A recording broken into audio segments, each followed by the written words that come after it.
All right, guys. Phase one complete. Phase one was me taking a very aggressive burr. Let me show you. And wasting about 2 hours of my life on these. Just these two ports. And taking exhaust.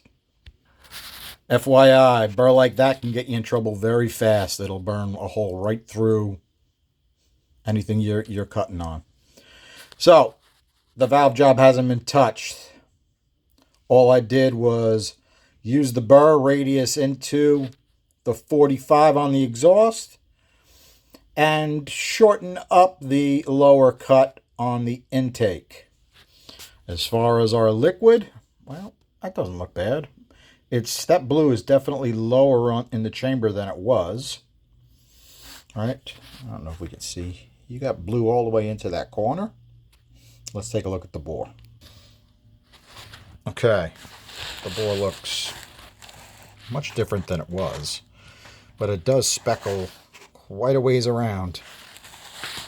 That has got a very high angle on that due to the very high swirl numbers. Okay, I took a decent amount of metal off the right-hand side, which is where that bolt hole is. I have a very good feeling that that will be cut wide open before this project is done. Now, what I did is on the first step is I just cut the 194-15. This is kind of showing what guys that want to do something like this can get done with some time. You know, the pinch is pretty ugly. You can take quite a bit of metal off of it, but it's not the easiest to get a decent shape on it. It does have a hole in the roof with the rocker stud is, but that doesn't really affect flow much. The port itself has got a pretty awful shape, the way it twists and turns, right? And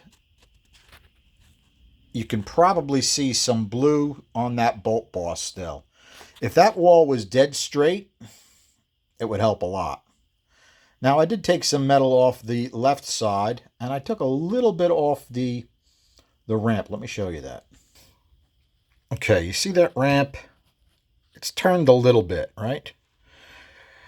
The whole bowl got a decent amount of metal removal, but you see how it funnels wider to the seat? I'm going to do the same thing when I make this bigger. I think what I'm going to do next is I'm going to leave the ports, and I'm just going to make them 202-16s and see where we are. Now, the chamber itself just got a quickie opening up to the gasket. Hasn't really been researched, kind of just winging it. Kind of like, somebody that doesn't have 40 years of experience would do on these. Now remember, I haven't actually ported a set of these in probably, I think I've only done 2 or 3 sets of these, and last one was got to be 25 years ago. So I got that going for me. Okay, it actually has some kind of a short side on this part of the bowl now. It was a little bit, I made it a little bit wider, but it's not that much wider than stock.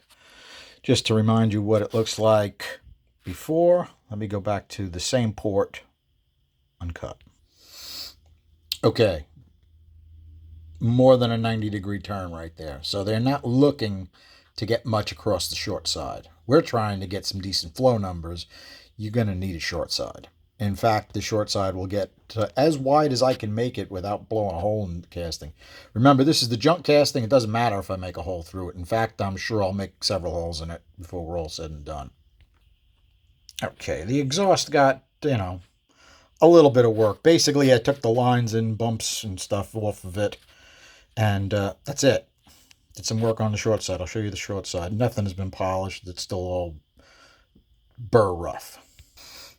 Okay, that's what the short side looks like. Stock, it looks a little better now, but I didn't go crazy with it. I just rounded it a little bit. It's not even wider. Okay, take a look in the bowl.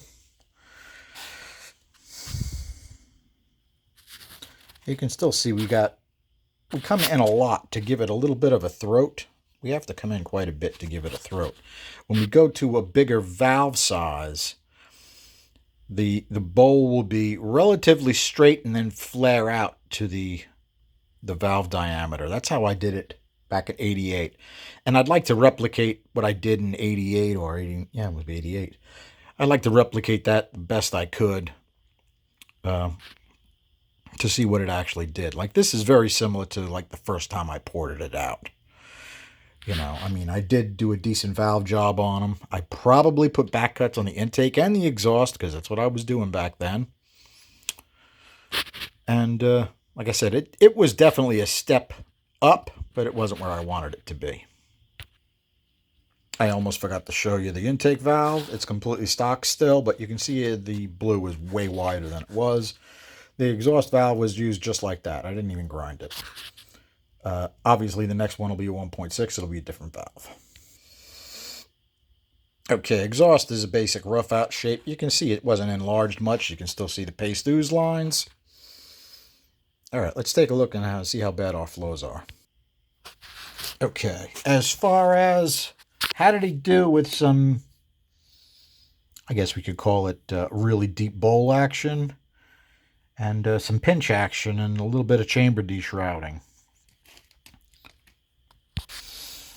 Okay, we definitely are up, but it's not anywhere near where I figured it would be. I thought it would probably come out around 220, 225.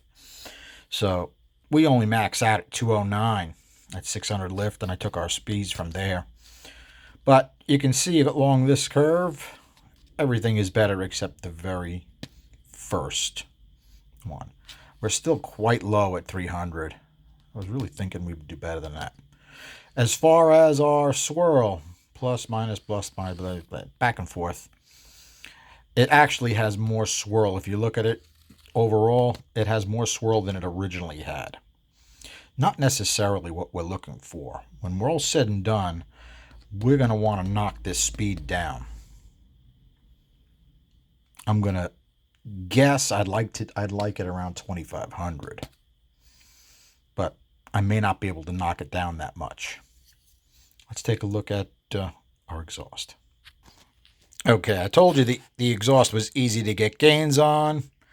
We maxed out at 126. The new ones, we max out at 300 lift. We're beating that. So at 127 and change. It's up everywhere on the curve. Okay, and I did put a pipe on it. I used an 1 5/8 pipe, and I used an 1 7/8 pipe. So it's not bad. Remember, it's still a 1.5 valve. It doesn't have any fancy valve job or anything. It's what the factory put on it, or actually, I think these were done at some point because that doesn't look like a factory valve job to me. So, in fact, somebody said that my original intake flows that were 175 were about 10 CFM higher than what they usually flow, which it's a very good possibility. I've never flowed a stock one. Let's take a look at our airspeeds. Okay, top is our stock numbers, and the bottom are our first cut numbers. As far as our pinch, hold on, guys. Okay, very important whiffy call. Sorry, guys. All right, where were we? Minus plus at the pinch. This is a little surprising that we dropped a decent amount of speed at the top of the pinch.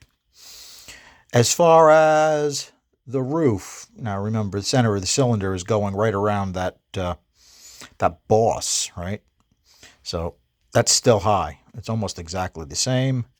But we lost a bunch of airspeed on the outside wall because we actually have a short side now. So we have some air going around the short side. As far as our short side numbers, they both went up considerably, okay, because we're actually getting some flow across that now. The interesting part about the short side flow is the more we get the short side flow, the less swirl I believe we're going to have. It'll be interesting to see if I'm right with that, because I'm not always right. All right, our exhaust speeds. Minus, plus, minus, plus. I was not expecting this to drop this much. Not great.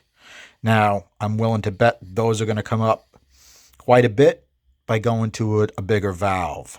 We'll see. All right, guys, I think I'm going to make this a little bit shorter. Whiffy already let me know we're not going to have any fun tonight. We got to do something special for her, whatever. Ugh. You know how it is. It's called marriage.